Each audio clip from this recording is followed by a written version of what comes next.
a 72-year-old woman presents to an Adelaide emergency department with bilateral eye pain and redness lasting several days. She has a history of hypertension, hypercholesterolemia, and age-related macular degeneration, for which she has received a range of medications. Anterior uveitis is identified as the proximal cause of the ocular pain, but there are many possible etiologies that require a careful consideration.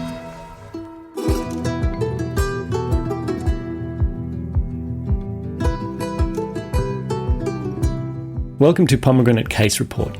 I'm Mick Cavazzini, but in a second I'm going to hand over to Associate Professor Stephen Bacchi. He's a new Fellow of the Royal Australasian College of Physicians, and he has prepared this podcast series to help trainees work through diagnostic problem solving. Today's case was reported in the journal Eye and Vision in December 2024, and you can find a link in the show notes. But I encourage you to follow along as a naive observer while Stephen drip feeds the findings as they emerged at the time. Let's get started. Hi, I'm Stephen. I'm a neurologist at the Lyell McEwin Hospital, and today with us we have Associate Professor Gilhotra, who is an ophthalmologist at the Royal Adelaide Hospital. His main interests include macular degeneration, macular surgery, diabetic eye disease, and uveitis. And with him we have Dr. Shane Lee, who is an ophthalmology service registrar, who has interests in research and medical education. Thank you both for joining us. Thanks, Stephen. It's great to be here. Let's talk some eyes. Thank you, Stephen. Very happy to be here. Great. So as usual, we'll be discussing a previously published case report in a step-by-step manner with a focus on content that is relevant to trainees and a generalist audience. So today we have a 72-year-old female who was presented with bilateral eye pain and redness for several days. She has a past medical history of hypertension, hypercholesterolemia, and neovascular age-related macular degeneration. Her best corrected visual acuity is 20/25 in both eyes, with intraocular pressures of 30 and 26 millimeters of mercury in the right and left eye respectively. Now clearly we need a lot more information here, Shane, but could you please talk us through a general approach to a patient with eye pain? Of course. I think with eye pain, as with all things in medicine, a thorough history and examination of the slit lamp will be very helpful. Within the history, you could use any of the mnemonics, plot radio, Socrates to really understand. And here, I really want to know the timeline. So has it occurred before? If it has, how many times? Is there a recurrence? I also want to know the timeline. So is there something that triggered this? Is it a simple foreign body, for example, that's triggered this? How long has it gone for, whether it's an acute or a chronic sort of grumbling type of eye pain? And of course, doing a systems review is quite helpful as well. So this podcast is uveitis, so going through a systemic review to look for joint pain, back pain, those type of things would be quite helpful. And also a thorough ocular history. So are they a contact user would be a good risk factor to screen, or are they immunosuppressed? Do they have injections because of the neovascular disease? All of these would be very important on the past medical history to understand and put together. In terms of examination, I would like to know the vital signs of ophthalmology, which is really vision and pressure, which you have kindly given to Stephen. And also looking at the pupils as well, whether it's a irregular or a regular pupil size, or whether there's an RAPD present. In terms of differentials to consider for the eye pain, I like to really put together the anatomy. And I think this is the one part where knowing the anatomy does help. So starting from the outside of the eye, moving your way through the eye, you could start at the eyelid. You could just invert it to see if there's a foreign body that's causing the eye pain. Then go to the sclera or the conjunctiva, the white part of the eye, and look whether we need to consider scleritis as a differential. Moving one further in, the cornea, I would really want to look for if there's an infiltrate, a white milky substance, and if there is, knowing how many, where it is as well. Moving one closer to the eye, inside the eye, the anterior chamber, I would like to know if there's any cells or flares.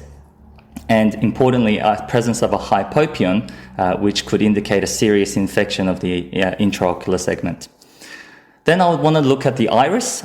In the iris, whether it's regular, and if it's not, whether there is a sticky component that's stuck to the front of the lens, also known as a synechiae, because this could also indicate a uveitic process. And if it's actually closed all the way around, that might explain why the patient here has a high pressure as well. Then you will look at the lens. I'm not too sure what part of the lens could cause a red eye. I mean, I guess you could have a thick cataract that could sometimes push the iris forward and block the drainage or the water drainage of the eye. That could a phacoemorphic component, but that would be quite intense. I want to stick to the rest of the section and make sure a full anterior segment exam is done with a good history. All right, so we've got a bit more detail now. So with a slit lamp, there's 1+ anterior chamber cells in the right eye and 3+ anterior chamber cells with chorotic precipitates in the left eye. And this raises the possibility of uveitis. So Prof. Gilhotra, could you please talk us through the different types of uveitis and how they present? Yeah, I think that's a really great summary. How Shane was going from front to back. So we're going to look at what the uvea is. So I think it's a good idea to understand what uveal tissue is.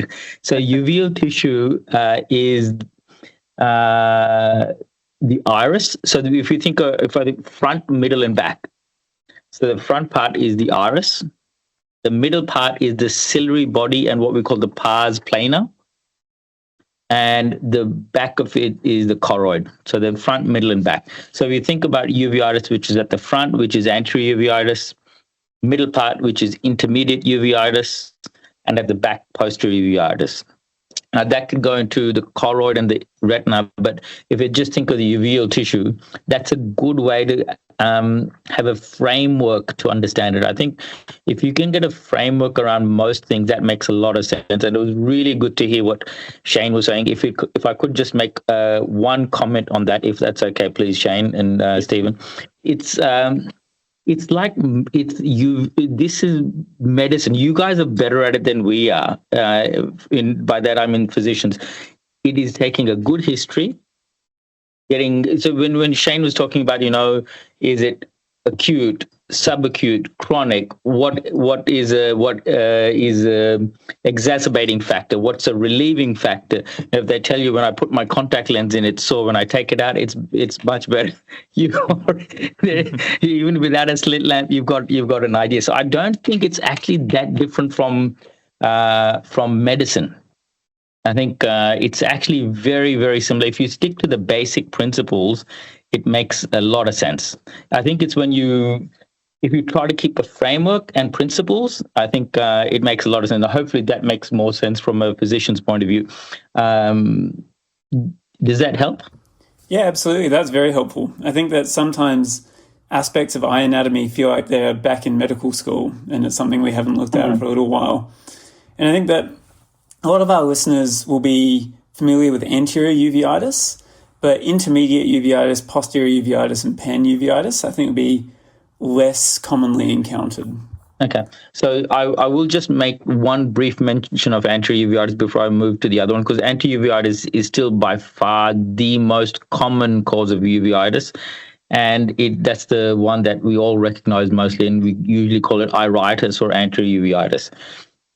Now, intermediate is the ciliary body and the pars plana. Some people call pars planitis intermediate uveitis. So intermediate uveitis is inflammation or inflammatory cells just behind the lens. That's usually the intermediate. So front is in front of the iris. The middle part, you don't get inflammation within the lens, except for two conditions, which are phacolytic cataracts. That's probably phacoemorphic. I don't think you could argue as uveitis, but phacolytic can be uveitis. But apart from that, it's just behind the lens, which is the intermediate uveitis. And then when you get to the back of the eye, that's when you talk about the posterior uveitis. And it's an amazing area in terms of whether you look at choroiditis, chorioretinitis, infiltrates which are localized, or it's diffuse. So it's a very, very broad area. And I think we include retinitis as part of uveitis, although you could technically argue, it's not involving uveal tissue, but it causes inflammation at the back of the eye. All right, that's a fantastic summary. Thank you both. So now we've got some more information. So in this case, It sounds like the patient has anterior uveitis with no evidence of posterior segment involvement at this stage. And this is a condition that we see in the setting of, say, ankylosing spondylitis, and we're very familiar with that association, but I know there's a long list of differentials of potential causes for anterior uveitis. Shane, could you please outline the sorts of investigations that you might consider in a patient with anterior uveitis? Yeah, sure thing. I think it's important to understand the different etiology of the anterior uveitis and having a targeted investigation for these. It's like Prof. Gilhotra also slightly mentioned, the most common cause of anterior uveitis is actually idiopathic. However, making the screening for the inflammatory and the infectious causes will also be important. And in the rare, strange cases, also looking at the masquerade, so whether this is a cancerous process would also be quite helpful. In terms of the investigation, I always use the mnemonic boxes since medical school, and that was for B, for blood. Here, just starting off with the complete blood exam, looking at kidney function as well, but also targeting some inflammatory screens. So HLA-B27 is an important marker I always like to put on for anterior uveitis, and ruling out some sarcoidosis as well, so calcium and ACE levels as well. In terms of infectious causes, I always just like to rule out syphilis and tuberculosis. It puts my mind at ease once they're negative. So a quantiferin gold and a VDRL for these differentials. And in select cases, if there are some clinical suspicions, I'll add on varicella zoster, IgM, IgG, and serology as well. But those, I think, would highlight the most of the bloods that I can think of now. In regards to the orifice, which is O for the boxes part, going back there, urine dipstick to look at hematuria would be helpful to understand any vasculitic or systemic processes happening. Conjunctival swabs, I wouldn't really perform in this one, but that could sometimes be a good part of O. X is X-ray, so imaging, and here it's really imaging of the eye. OCT scan would be helpful to look at the extent of the uveitis, whether there's a back of the posterior chamber involvement, and posterior segment involvement as well. I think a fluorescein angiography can be helpful if there is a clinical suspicion of vasculitis, but I don't routinely perform for anterior uveitis as per se. And of course, E for ECG, it's just good to make sure that's okay. S for special tests. So sometimes additional neuroimaging could be helpful to look for cerebral vasculitis. But of course, in an isolated anterior uveitis, I wouldn't go so far. I mean, would that be quite fair to say, Prof. Gilhotra? I think that's a pretty comprehensive list for... The one thing I would add, and this is not an investigation, Stephen, I think we're often directed by history and exam. For example, you can get nodules on the iris, which, as Shane was mentioning, might direct you towards sarcoid. So I think it's a very comprehensive list. Thank you both. That's a great summary. So for this patient, they have a fairly comprehensive set of blood tests in, and basically a cause for the anterior uveitis is not definitively ascertained. So the negative tests include rheumatoid factor, interferon gamma release assay, HSV, VZV, ACE, and ANA. They have a chest CT, which just shows emphysematous changes. But there's a part of the past medical history that I've been withholding for the sake of the discussion, and that is there is a possibility of drug-induced anterior uveitis. So the patient was taking olmesartan, amlodipine, hydrochlorothiazide, and fenofibrate.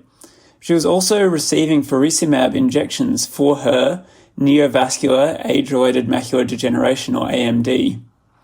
Now, Prof. Gilhotra, could you please review for us the different types of AMD and the sorts of treatments that might be used, like faricimab?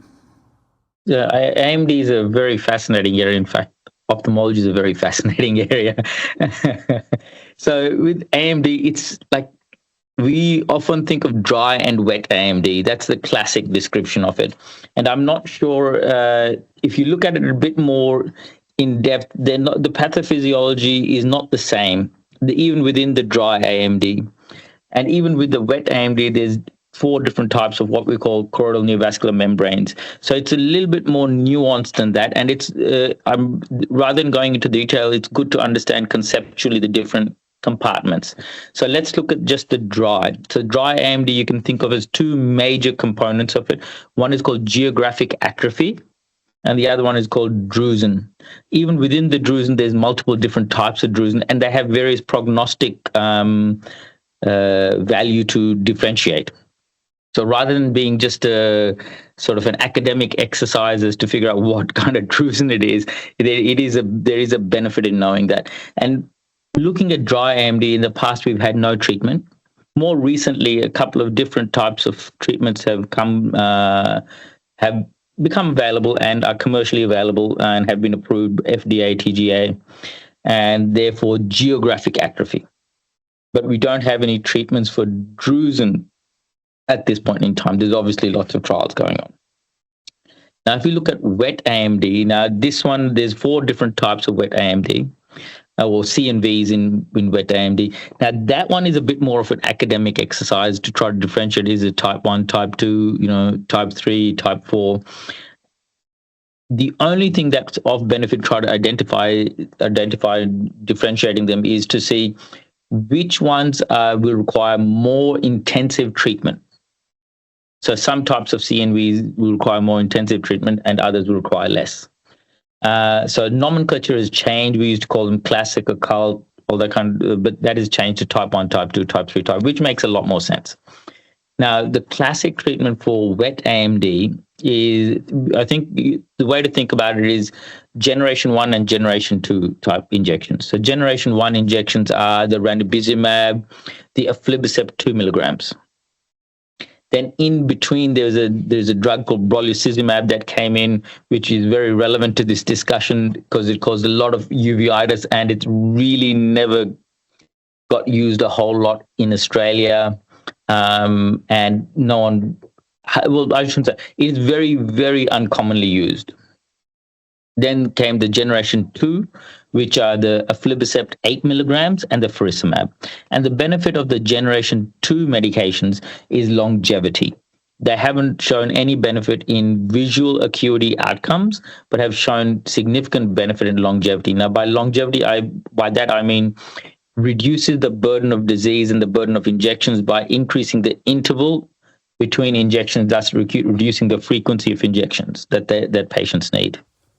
Fantastic. That's a great summary, and thank you. So in this case, because of the possibility of drug-associated anterior uveitis, there's a careful discussion and a shared decision was made to continue the faricimab. And then subsequently, the patient has re-presented 11 days later. And at this time, 11 days later, a fundus fluorescein angiography, or FFA, has demonstrated an ischemic peripheral retina with bilateral occlusive vasculitis. Now, this is in stark contrast to the previous FFA that was performed when they presented 11 days prior, which at that time was unremarkable. Now, there's no evidence of systemic vasculitis clinically, and further vasculitis blood test screening was also unrevealing or negative. And in this context, faricimab was considered to be the likely causative agent. So, Prof. Gilhotra, could you please talk to us about the diagnosis of retinal vasculitis? I have to say it's one that I've not seen particularly commonly. Yeah, retinal vasculitis is diagnosed in 2 basic ways. One is obviously clinically, and that means, it's neurologists would have a direct ophthalmoscope, but that would be really too hard to diagnose this. So I think even clinically, sometimes it's really hard to be sure unless it's to the extent where it's quite either extensive or quite advanced, where you can see them on the retinal vessels. You sort of, FFA or the fundus fluorescein angiography is the classic way of diagnosing retinal vasculitis. And retinal vasculitis is a super interesting disease because like all forms of uveitis, I think the systemic associations with this are the things that we need to exclude more, because as eye doctors, we're nowhere near as experienced and attuned to their systemic manifestations. It's really important because if they do have a systemic association, that has significant implications for other organ disease and potentially life-threatening disease. So it's really important for that association to be for us to be aware of it. So there's a few different ways you can try to classify them. There are two basic ways I'd like to just mention, if I could, please. Veins and arteries. So are the veins the ones that have inflammation, or the arteries that have inflammation? And so if the veins, you think things like sarcoid. If you think arteries, you may think of Behçet's or Behçet's, whatever your preference is. Another way, so this is I'm just using two very simple examples. I think another way, which is another way to think about it, is a standard way which we think about in medicine, especially, again, you guys will be much better. We think of, an autoimmune or a non-infectious process. SLE, Wegener's, PAN, multiple sclerosis. And then you can have things like EELS, there's still debate whether it has an association or not, or these idiopathic ones like IRVAN, which is idiopathic retinal vasculitis, aneurysms, and neuroretinitis, which is just a descriptive term. It has no other, it just tells you exactly what it is. We don't know much else about it.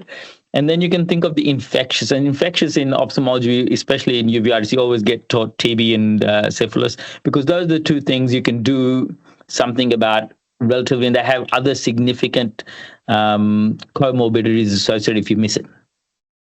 Then you can look at viral, HSV, VZV, CMV. Toxoplasma is the most common cause of posterior uveitis in the Western world. So that's a major, and that can cause a retinal vasculitis associated with it. You can get cat scratch disease, HIV, COVID-19 has been implicated as well. And then there's the masquerade, which is classically is lymphoma. And the other one these days, which is super interesting from uveitis point of view, are the immune checkpoint inhibitors and the various biologics that are coming into play in either cancers or other autoimmune diseases, which have led to actual uveitis and retinal vasculitis.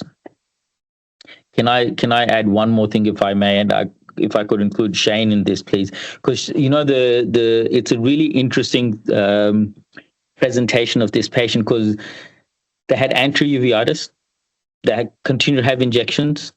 Previously, they had a negative fluorescein angiogram. Fluorescein angiogram is reasonably good test to tell retinal vasculitis, which is not clinically evident. And then thereafter developed a positive, but they developed, not positive, I guess you could say, they developed retinal vasculitis as seen on FFA. And Shane would be a perfect person to tell us, maybe of how this hypersensitivity and type 4, hypersensitivity that you can get with, because that's his paper. So you get all this disease where you didn't get that. You've actually accelerated or increased the inflammation by having that injection. I think this paper, the reason why it attracted so much attention was because it was quite new at the time. So faricimab was a new drug out there. There wasn't a lot of cases. Actually, there was no cases at the time of write-up of retinal occlusive vasculitis. So it certainly was interesting. As we were in the midst of publication, that is when one other case published on JAMA Ophthalmology. And from their cases, which was a bilateral case as well, similar to ours, it demonstrated that it occurred almost about 7 to 10 days after the injection. And normally it wasn't the first injection that caused these inflammatory response. It was often the second or third injections, exactly the same as in our case. And this is why the potential of hypersensitivity type 4 was, delayed hypersensitivity was proposed as a potential mechanism. I think there are now more cases being presented, case series, and additional case series will, give us more information about this. But at this stage, it's just the potential theory that's out there, mainly from the timeline perspective, and mainly because it's been a sensitization stage and then an elicitation phase as well, which is quite clear. Fantastic. That's really fascinating to be really at the cutting edge of, case reports and discovering these new mechanisms. So in this case, the patient was treated with methylprednisolone and antiplatelets, and there was improvement with their best corrected visual acuity, correcting or improving to 20 on 40 and 20 on 25, respectively. So fantastic case, very interesting. I think I've learned a lot from it. To wrap it up for listeners, could you please outline a couple of key learning points or take-home messages for trainees? Shane, would you like to go first? For sure thing. I think most important thing is still to have a broad differential. Second thing is to have a structured approach to all presenting complaints, so history and exam. And finally, maybe eyes are very interesting, and there is a lot of overlap between medicine and ophthalmology. And Prof. Gilhotra, could we please have your take-home points? I think just two things which I think Shane has sort of included in his already. One is having a systematic way of looking at things, like categorizing it front, middle, back, which all medical, all people who are doing medicine like yourself, Stephen, are well and truly masters at. So that's not an issue. But I think applying that to eyes, it would be quite helpful, because you guys are amazing at doing it everywhere else, but applying the same thing to eyes would be might be of benefit. And the other thing is just a reminder: uveitis and the eye is connected to the rest of the body. Uveitis there's the relationship with medicine, and that's why we need to, as ophthalmologists, need to know more medicine than perhaps we do, and we need to be able to collaborate with our colleagues, because that is super important, because the association is significant. The systemic associations are fascinating, amazing, and we all need to be aware of it so we can help the people we're looking after. A fantastic case, and the collaboration, I think, really adds a huge amount of value both for patients and other clinicians. There's no better place to learn.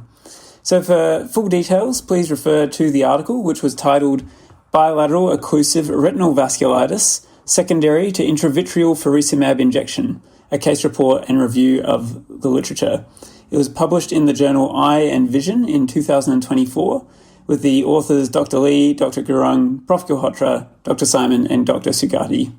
Thank you again for your time. Thanks so much, Stephen. Thank you, Stephen. Thank you, Prof.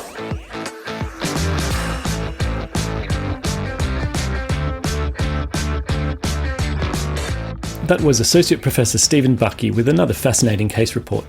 There'll be a link to the published paper in the show notes, and it's well worth a read for its synthesis of the sparse literature and suggestions for further research. I think we'll be cutting back on the transcript usually provided with these episodes, as it's time-consuming to edit. If this loss makes you very upset, please do send an email to podcast@racp.edu.au, and we'll see if we can get it done more efficiently. I'd love to hear any feedback from listeners, whether it's glowing or critical, and any suggestions for future stories. That's the best way we can make sure to deliver what you need to help your practice. If you don't want to miss an episode, subscribe to Pomegranate Health from any pod browser, like Apple Podcasts, Spotify, or Castbox. You can even sign up to a mailing list at racp.edu.au/podcast, or browse episodes at the college's YouTube channel, which has the handle @the-RACP. Have a listen to the different formats of the show, as there really is something for everyone. Journal Club and IMJ On Air episodes cover impactful research as it emerges, while those EPs with a number prefix have a more of a documentary style, covering a range of themes to do with the culture of medicine and professional practice. In the next release, we're going to explore the frontier of space medicine. This podcast was recorded on the coastal lands of the Kaurna people in Adelaide and the Gadigal clans around Sydney Harbour. I pay respect to their elders past, present, and in training. I'm Mick Cavazzini. Thanks for listening.